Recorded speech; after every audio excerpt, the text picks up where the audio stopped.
पंचायत समिति बापोली की vice chairman सीमा रावल ने अपने खिलाफ लगे सभी आरोपों को पूरी तरह से निराधार और तथ्य से परे बताया है। आपको बता दें कि पूर्व चेयरमैन जोनी रावल और कुछ समिति सदस्यों ने खंड विकास एवं पंचायत अधिकारी बीडीपीओ बापोली को शिकायत देकर अविश्वास प्रस्ताव के साथ सीमा रावल पर कई गंभीर आरोप लगाए थे। इन आरोपों का करारा जवाब देते हुए सीमा रावल ने साफ किया कि पंचायत समिति के तमाम विकास कार्य पूरी तरह नियमों के तहत और समिति सदस्यों की जरूरी कोरम की मौजूदगी में ही कराए गए हैं और उन्होंने कहा कि फंड के दुरुपयोग, वित्तीय अनियमितता या किसी भी तरह की धांधली का सवाल ही नहीं उठता। सीमा रावल ने के मुताबिक सभी विकास कार्य संबंधित अधिकारियों की देखरेख तथा और तय प्रक्रिया के अनुसार पूरे हुए हैं। साथ ही उन्हें मांग की है कि समक्ष अधिकारी इस आरोपों की निष्पक्ष जांच करे और अपनी रिपोर्ट सरकार को पेश करे ताकि सच सबके सामने आ सके। नमस्कार सर, मैं सीमा रावल वाइस चेयरमैन बापोली ब्लॉक से। सर, मेरे ऊपर जोनी रावल है जो पिछले कई महीनों से पुलिस हिरासत में थे, तो उनके बाद जो सारी जिम्मेवारी थी वो मेरे को सौंपी गई थी, कानूनी कागजों के हिसाब से मतलब मेरे को सौंप दी गई थी। तो मैंने तकरीबन सारे काम अधिकारियों की देखरेख में ही किए हैं, सारा कोरम पूरा होने के बाद ही और सभी सदस्यों की सहमति के हिसाब से मैंने काम किया है। तो वो जो आरोप लगा रहे हैं वो सारे मेरे खिलाफ, वो सारे झूठे हैं।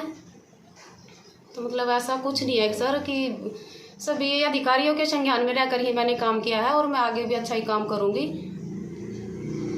कोई ऐसा कुछ नहीं है। देखो, सभी जो मीटिंग में प्रस्ताव रखा गया था तो सारे सदस्य थे हमारे समिति के, तो सभी की सहमति से ही सारा कार्य हुआ है।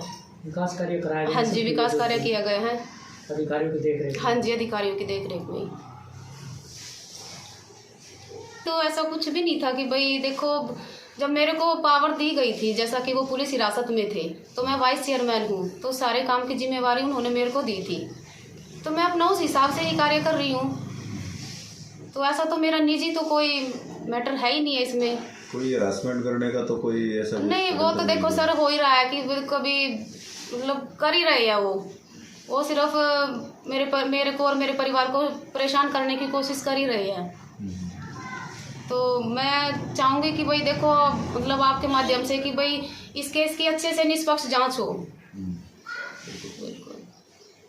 को कोई ऑब्जेक्शन भी ना हो, कि भाई जो भी है वो सबके सामने बिल्कुल स्पष्ट हो जाना चाहिए कि मेरा इसमें मतलब ना तो मेरा अपना कोई निजी स्वार्थ है, मैंने समाज के लिए मैं काम कर भी रही हूँ और आगे से भी ऐसे ही करूँगी। तो उनको जो अगर मेरे से समस्या आई है, चलो मेरे से आके बात करे, कोई भी है तो मैं उसका मतलब बैठ के हम विचार विमर्श करेंगे। और मेरी तरफ से कोई परेशानी नहीं है कि भाई मैं, कोई ऑब्जेक्शन भी नहीं है कि भाई वो क्यों आ रहे हैं या जो भी है, एक बार आके मेरे से मिल के बात कर सकते हैं अगर उनको मेरे से कोई दिक्कत हो रही है। बाकी अपना जो भी काम कर रहे थे हम अधिकारियों की देखरेख में ही सारा काम पूरा हुआ है, तो उसमें स्वार्थ नहीं है। चलो, मेरी कोशिश ये है कि भाई मैं अपने सभी सदस्यों को साथ लेकर ही चलना है। अगर वो या उनको मेरे से कोई दिक्कत हो रही है तो मैं फिर भी, मैं उम्र में लगा लो या अपने ओहदे में लगा लो, कैसे किसी भी तरीके से लगा लो, भाई मेरे और भी सदस्य है वो मेरे से बड़े हैं, अगर उनको मेरे से कोई दिक्कत परेशानी हो रही हो तो सर वो आके मेरे से बात करो, चलो मेरे को समझाओ कि अगर उनके हिसाब से चलो मैं कहीं गलत हूँ तो वो आके एक बार मेरे से मिलो, बात करो। तो मैं तो सर ऐसा, मेरी तरफ से कोई परेशानी नहीं है, वो कभी भी आ सकते हैं और मैं इस चीज़ में कोई दिक्कत नहीं है मेरे को। नियमानुसार विकास कार्य? हाँ, नियमानुसार विकास कार्य किए हैं और आगे भी सर कार्य करूँगी।